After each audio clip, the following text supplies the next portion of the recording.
quickly, today at Merck, I'm going to describe a lot of what we've been doing for the last several years, really. There's many people involved with this work. I am only one of them. Okay? We're executing a large, multi-scale, multifaceted, and I mean technology and culture change approach to PAT.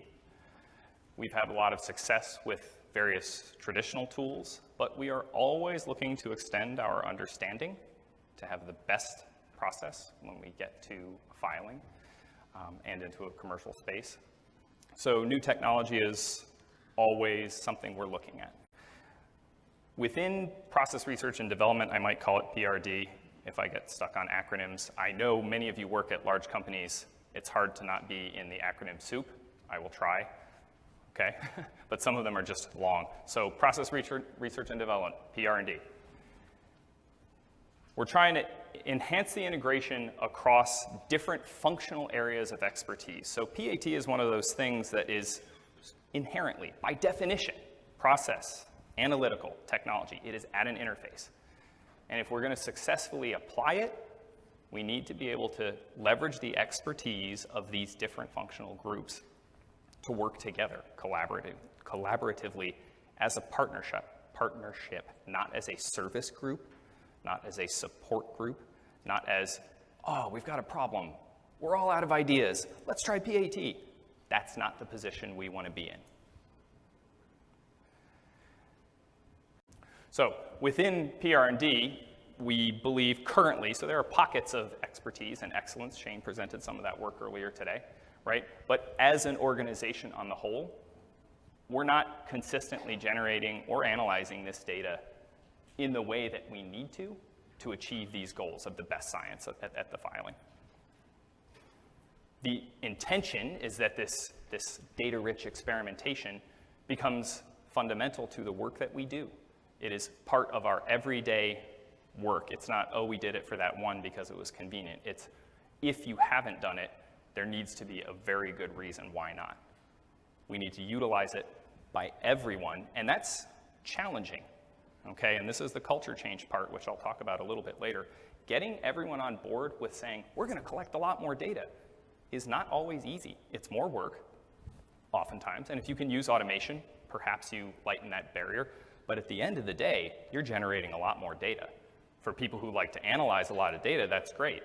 If the data is complicated and you have multiple streams of data, it can be very challenging. And that presents sticky questions that are not always easy to answer. So I think definitionally, at least for this presentation, not for all of you, when I talk about DRE, you can think of it sort of as two ends of a continuum. There's highly parallelized work, high throughput automation type of work, where you're running 96 well plates, 384 well plates, 1536 well plates, and one or maybe a couple of data points along that line, okay? Then you switch later in the timeline over to, is there a pointer? Great.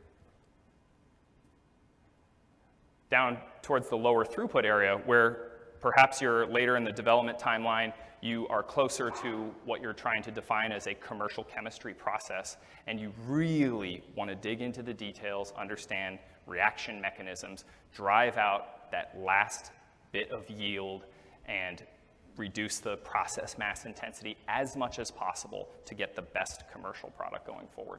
When you're in this space, you're running very few reactions, but you're collecting tens of thousands of data points across a single experiment, across multiple sets or types of instrumentation. That's where PAT finds most use in our organization. It can be difficult to say how early do we get invested, right? If I'm going to spend a bunch of time collecting this data and understanding it and working through it, and then one day later they've already switched to chemistry, that's not time well spent.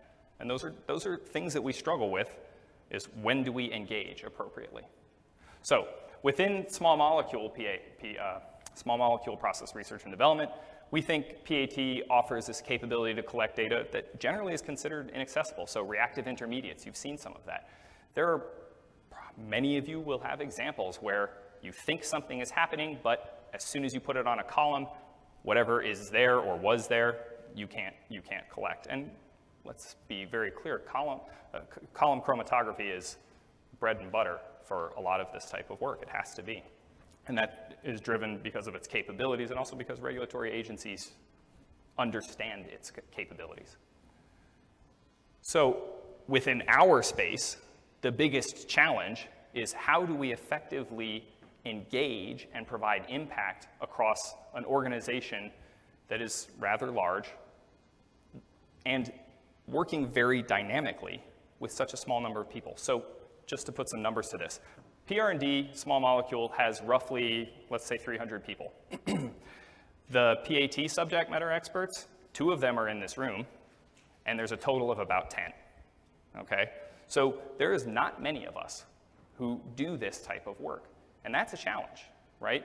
Part of it is saying, how do we engage the people who are not the experts to help us identify the problems? Because I can't sit in every meeting and say, I think maybe you guys should consider that PAT might help us here. Maybe IR is something we could look at. We constantly run into this challenge. So what has our strategy been thus far? Okay, this is where I'll talk a bit about the technology. And you will notice that much of this equipment is METTLER TOLEDO. And we have had a wonderful relationship with them. We continue to do so.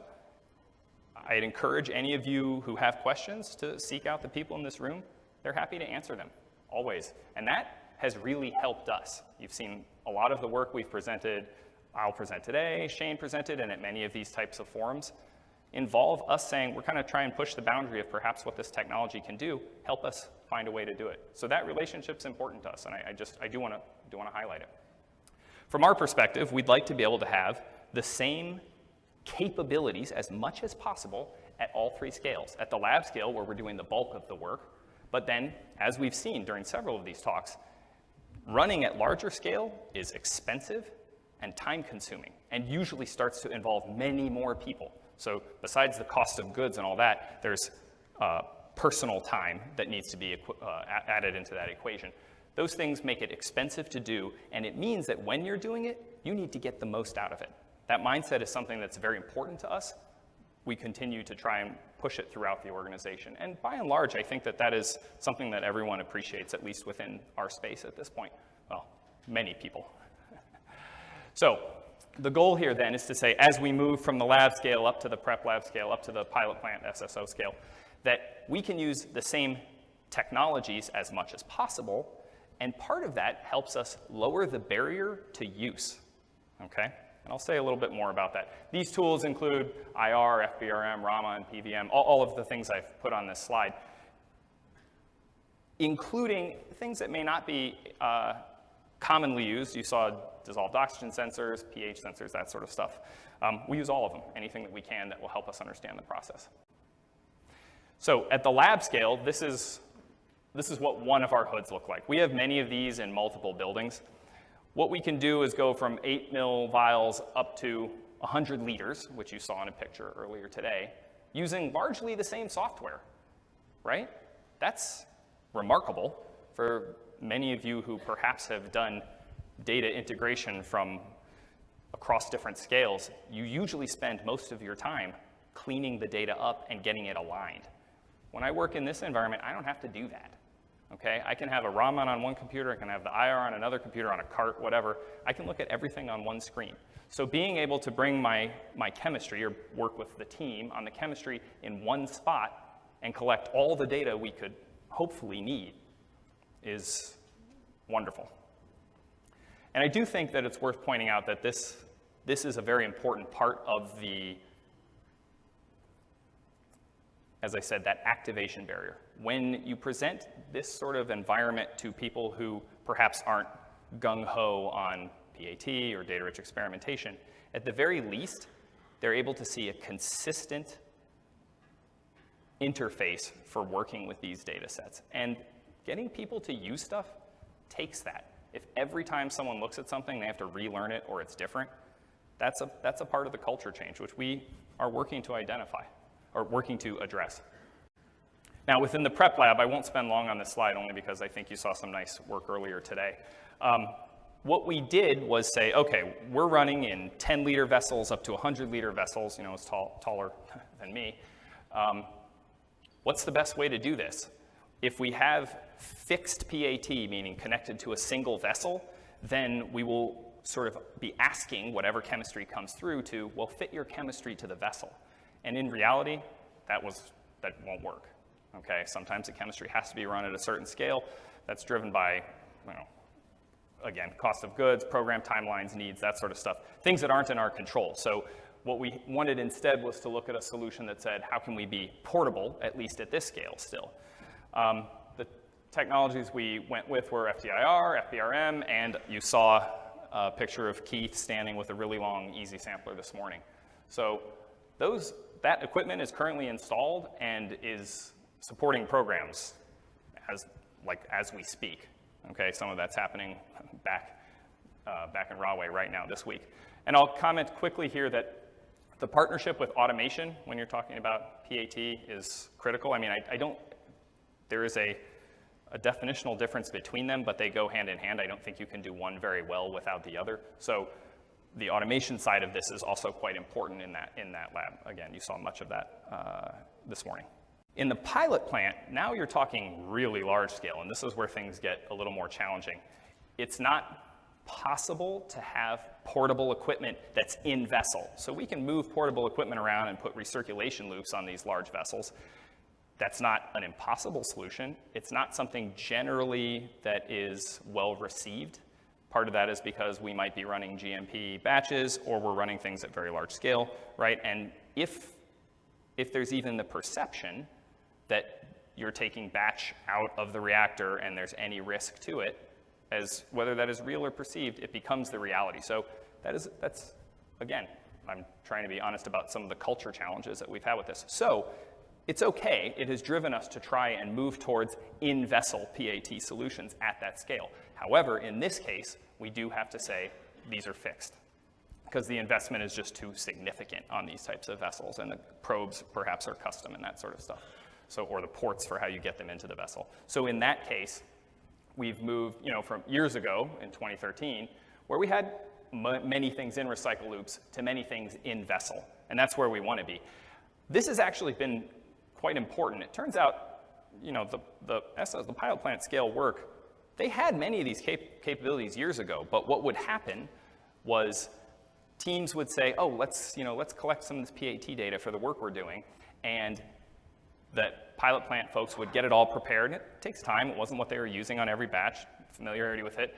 And then they'd collect the data, and then afterwards, no one would do anything with it because there was nothing at the lab scale or the scales below that to compare it with. So you'd kind of look at it and be like, okay, I guess this looks all right, but I don't have any sense of whether or not it's what it should be. Is it what we were doing at the lab scale? So from the perspective of what is the ideal state, certainly in the pilot plant, but at all of these scales, we'd like to minimize the increase in setup times. Remember, everything you're doing that slows people down from doing the chemistry or whatever specifically they're interested in is a barrier. So we want to lower all of those, right? No increase in setup times, minimal increase in full-time equivalents people required to do that work. I don't know how common that terminology is. Limited equipment downtime. These are also challenges. These are technical pieces. These are pieces of technology, and they don't always work all the time. Sometimes a lab person moves the IR in on a cart and then lets it fall over and mirrors are out. We're not using it. That happens. We're trying to work on those sorts of things. Users trained at the appropriate level. This means users in the pilot plant. This means users in the prep lab. This means everyone who could be interacting with this technology needs to have some degree of understanding of what it's doing, the basics, let's say. And then a minimal activation energy for data transfer. I would say that this is still the hardest part of this from our perspective. I think we have a handle on most of the others. We're not perfect in all cases, but putting together data from multiple scales and the level of detail of what we're talking about is hard. Okay, so I want to jump into some case studies. I want to keep track of the time here. I want to jump into a few case studies that I think draw nice examples of, or are nice examples that draw attention to components of what I've talked about already. So in the last couple years, a production campaign for MK7264 was performed using PAT as a cross-functional effort. So it was chemical engineering, synthetic chemistry, analytical chemistry, the pilot plant staff. And I do want to say that a project of this scale, remember, we're talking about a team of probably 40 people minimum, okay? You've seen these acknowledgement slides. I'm not perhaps even doing justice with it, but at least 40 to 50 people involved full-time for an extended period of time. So I think that the fact that management was willing to make that commitment, knowing it was going to be harder, knowing it was going to take a lot longer, is really critically important because it proves that we believe that the data will prove having been worth the effort to collect. And that has in fact been the case. So what is 7264? I don't want to spend too long on this. We acquired it from Roche. The joke I have here is thank you if there's any Roche people in the audience. You've kept me busy for the last 2 years. It's a anti-cough medicine, basically, okay?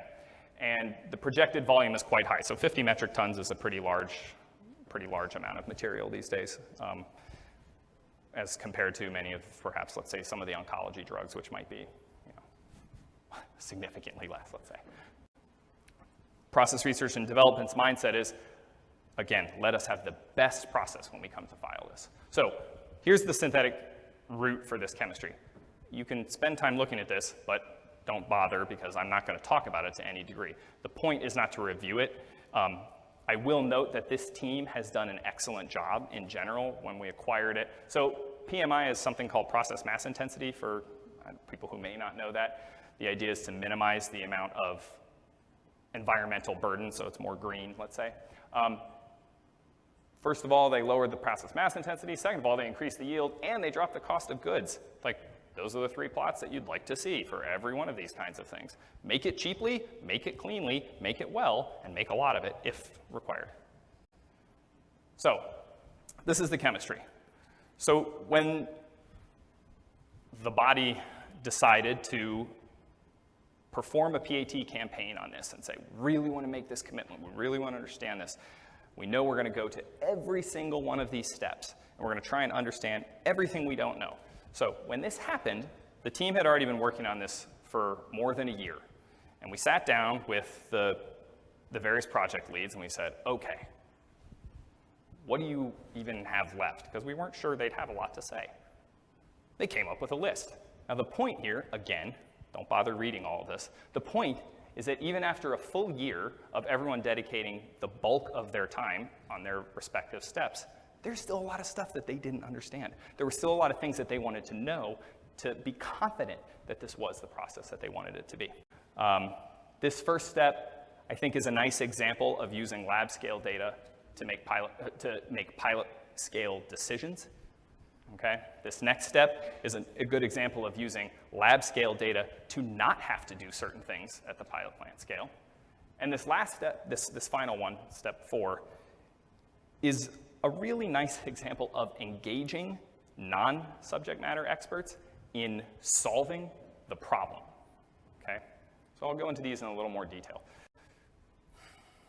All right, what is this process? Basically, we take isopropyl, we charge in the NBS in set charges because it is extremely exothermic. So these black spikes you see here, these are temperature spikes, okay? And they're obviously a function of the amount that we put in. So our safety and engineering group said, you can't put all this in at once, put it in little bits. Okay, fine. So we characterize this process, and the reaction is like that. It's done. You put it in, and it's finished. So you can see that here in these plots. Basically, you show isopropyl phenol going away in the red plots, and product coming in the blue plots. And they directly correspond, almost instantaneously with the changes in temperature. So then we ran this at the pilot plant scale. Now, these can be a little hard to look at. They're dashed lines. I tried to make it visually clear that one was a very different scale. What you'll notice here is actually kind of interesting. We don't have 5 or 6 individual plots. This is one of those cases where you say, perhaps perhaps the synthetic chemists didn't appreciate that when you start scaling up these things, and you're going to charge X mass of N-bromosuccinimide, what limited the amount that these charges could be was literally the amount that the operator was allowed to carry in the drum from a safety perspective. So those are 15 separate giant drums charged over a pretty, so these time scales are not the same, but accounting for that, you can still see little exotherms for each one, and the product steps in with each one, and if you scale it, zoom in on the time axis. So when we overlay, zoom in on the time axis. So when we overlay these, the point is that the duration of the charging for the lab versus the SSO are different, but the fingerprint, which is what we're saying is something that follows the trajectory of the process, whatever it may be, these fingerprints are consistent when you account for the known differences between the two. And that's what we want to understand.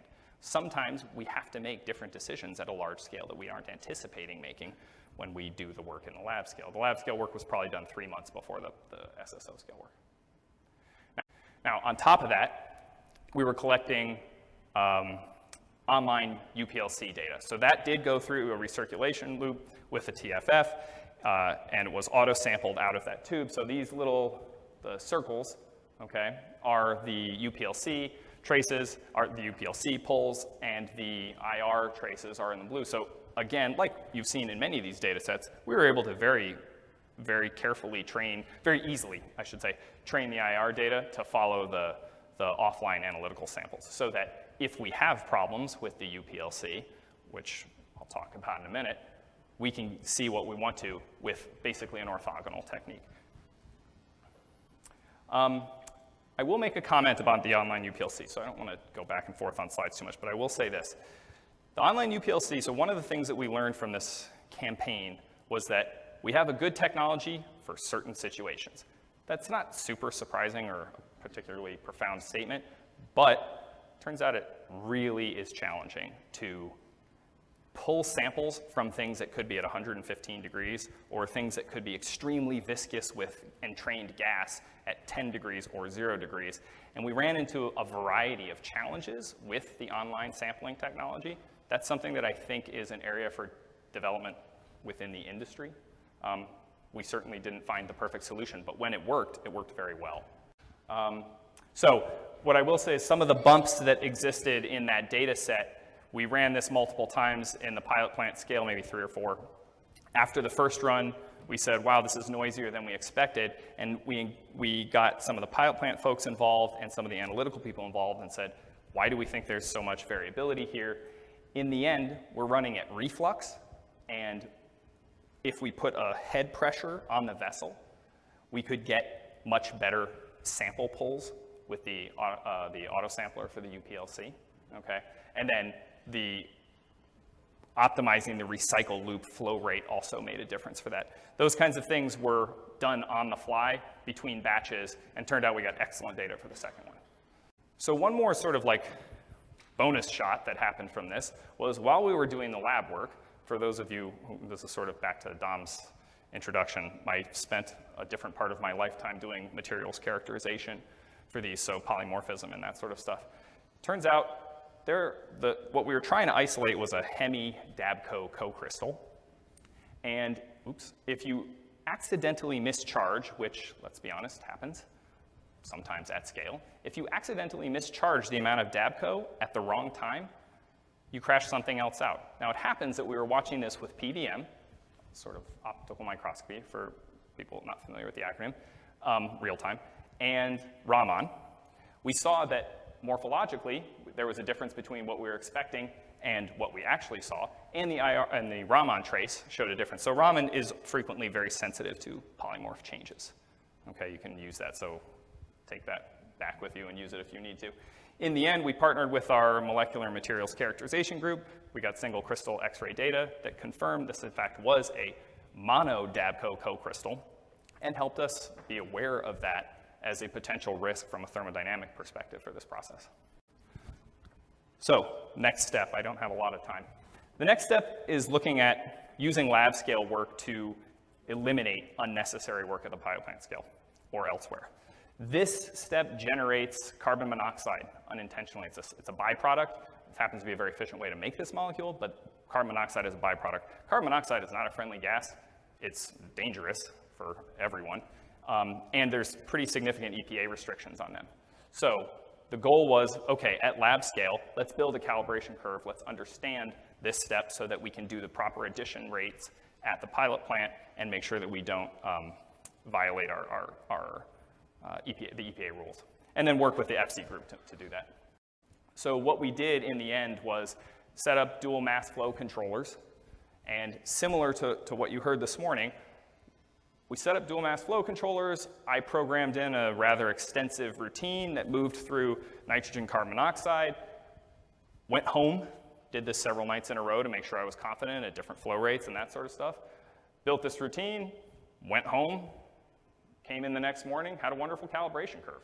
And what you're looking at here are two different addition rates. So this is adding over 1 hour, okay, where you generate a lot of carbon monoxide at a quick period of time, and adding over 5 hours where you generate the same amount, just much slower. And that matched the theoretical yields, which was actually quite satisfying.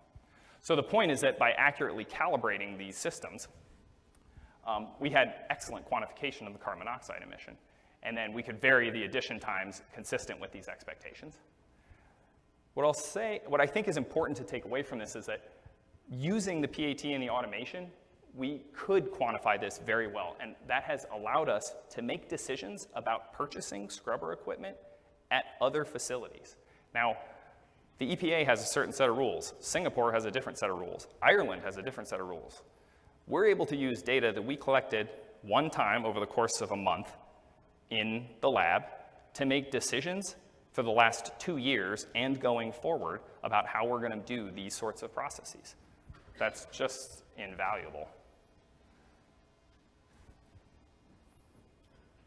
And I will note that technique, that highly automated gas calibration process, is something that we have used subsequently on other programs. It beats, for any of you who have had to prepare what you call a bomb of different gases manually, it is horrible. It takes forever. It was terrible. So I was very happy to be able to do this. Final step, I want to quickly cover this one, because this is, I think, back to the culture change component. So the chemistry here yielded an intermediate that was a problem, okay? And offline analysis was extremely challenging. We had to do an entire mini workup afterwards. It was quantitative and it worked, but it wasn't particularly friendly for PAT. It wasn't at all friendly for PAT. It wouldn't have been possible to have someone manually do that for real-time sampling. So can we develop a PAT-compatible method to monitor this chloride without the mini workup? And this is where we said, okay, I need someone, the analytical chemist who understands the method development, who understands the chemistry of this step, to get involved deeply and help us try and solve this problem so that we can run this in the pilot plant using our online sampler. And in fact, without going through a lot of the details, they were able to do that. Effectively, they changed the dilution, used a different mobile phase, changed what was a 30-minute method with a workup into a 10-minute method without a workup, and we were able to quantify it. Now, what I'll point out here, this is actual pilot plant scale data. You can see the intermediate on that online method. And not only that, a undesired byproduct, you can tell when it's growing in. We hadn't profiled that to that degree or understood the rate at which that was happening or even when exactly it was happening. This helped us know for the future, we know when to call this reaction so that we don't get that. So what are the takeaways, right? We successfully demonstrated a strong correlation between prep lab, and pilot plant scale data. In many cases, this were transferred into some of the models that you may have seen examples of earlier today to help us understand. When you're scaling up, that's usually when you break something that you thought you understood. So you move to the next scale and it doesn't work the way you expected, that means you have more to learn. So if we can show that we can move across these scale, the mindset is that we understand this as well as we think we need to, all right? And that effective lab scale can drive these decisions. So putting in that pre-work is worth it before you get to the lab, before you get to the pilot plant. Mechanistic insights are quite important, right? So reactive intermediates, you can't get those with a lot of techniques. PAT can help you with that, not always, but there are If you're broad in your definition of PAT outside of spectroscopy, mass spec, online mass spec, some of those techniques, all the way down to various sensors, you can track reactions by looking at change in pH. I can say the yield of something based on the change in pH of my scrubber, for example. And then effectively engaging non-subject matter experts in this work to help solve these problems, that, from a culture change perspective, is critical. It's getting them involved in identifying these problems and solving them. So within PR&D, what is our goal? What is PAT's goal? Aspirationally, we want to contribute to every project in a meaningful way. We want to be partners to help us bring the best process forward and understand the best science. Sort of externally, facing outwards, it's be involved in contributing to best practices across the industry, in technology development, influence a regulatory environment where appropriate, working with peers and external vendors. At this point, I underline this point because it's really quite important. We do want to be partners within MRL and our manufacturing division, colleagues both to learn from them and to teach them. I think that it is very important that you see it this way. Otherwise, a lot of times it doesn't work. It's seen as a service, and that's not what is going to get you to where you want to be, at least within our space. And a big part of that is just saying we need the network. We need to have the right people at least talking to each other. So again, like I said, maybe there's 10 subject matter experts in PAT type work. They span across each of those areas: engineers, chemists, physical chemists, analytical chemists. There's a few people in each of those spots that do it. They don't sit in one functional area. So that network is quite important. If I have a problem I can't get my hand on right off the bat, I'll reach out to Shane or to some of the other folks in the group and say, hey, can you help me out here? Either I don't have the time or I don't understand how to do this and you have that capability. Any one of these presentations should have an acknowledgement. I don't do justice to many of the people here. This project team, like I said, there's probably 50 other people on 2 or 3 other slides worth of stuff. We have several components to our data-rich experimentation initiative. You'll see some probably familiar names on these things. I really thank the people who do this because this is a presentation of a lot of people's work that I am fortunate enough to be able to share with you. And then thank you for your time. I'm happy to answer any questions.